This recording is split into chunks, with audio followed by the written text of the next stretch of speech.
Welcome to the deep dive.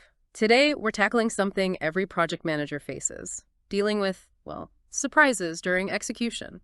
Those curveballs that inevitably show up. Exactly. And we're digging into how to handle them, drawing on insights from Project Management for Project Managers by Orlando Casabone. A great resource for this topic. So let's imagine this. A completely new risk emerges mid-project. The proposed response costs, say, $50,000. Okay. But calculations show it'll only reduce the potential financial hit by maybe 20,000.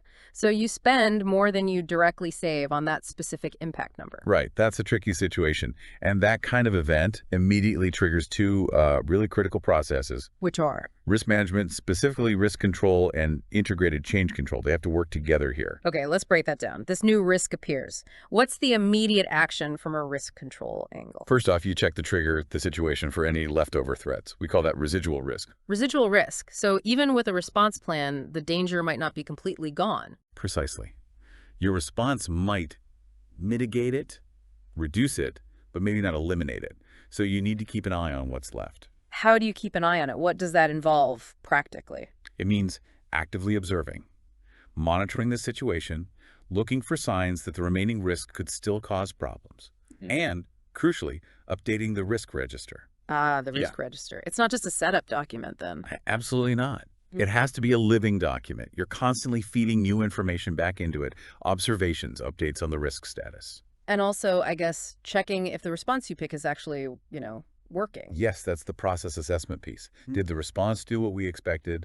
Was it effective? You need to evaluate that. Okay, makes sense. Now, what about that €50,000 cost? That clearly impacts the project's finances. And that's the bridge.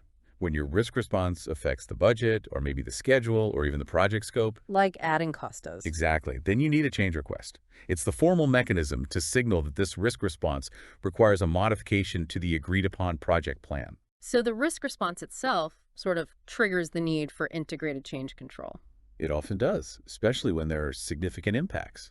So this change request for 50,000 lands in the integrated change control process. What happens then? Is it just rubber stamped? Oh, definitely not. A key step is the formal approval of that budget increase. This involves scrutiny. Why is this cost necessary? What's the justification? Right. People need to be convinced it's the right move, even with that cost-benefit figure we mentioned. Correct. And assuming it gets approved, the next step is crucial. You update the project plan, specifically the baselines. The baseline. So the original plan for cost, schedule, scope. Yep. You adjust the cost baseline to include the extra €50,000. Yeah. You might need to adjust the schedule baseline too, depending on the response. It's like updating the project's official map. But it's not just about adjusting the numbers, is it? There could be knock-on effects. Absolutely critical point. Before final approval, you must analyze the consequences of making this change. Consequences. Like, how does this $50K spend affect the overall project timeline? Does it introduce new risks? Does it impact quality? Does it subtly change the scope? You need that holistic view.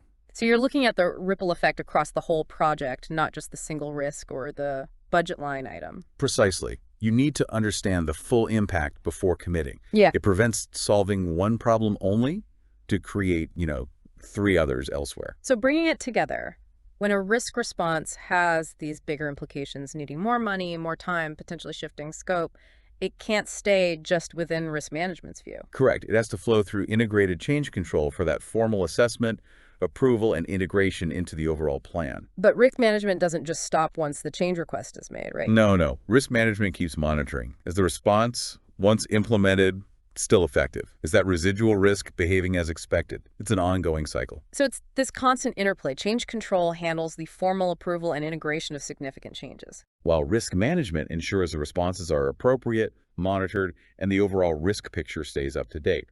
It's about controlled adaptation. It really sounds like the key is coordination. Effectively navigating these project surprises hinges on risk management and integrated change control working absolutely in sync. Especially, as you said, when those core elements, budget, schedule, scope, are impacted. It keeps the project adaptable but prevents chaos. That coordinated approach seems vital. It's a great reminder for anyone managing projects to think about how these processes connect in their own work. Definitely worth reflecting on. And for listeners wanting to dive deeper into these concepts and how they fit together, we strongly recommend checking out Project Management for Project Managers by Orlando Casabone. It lays this out very clearly.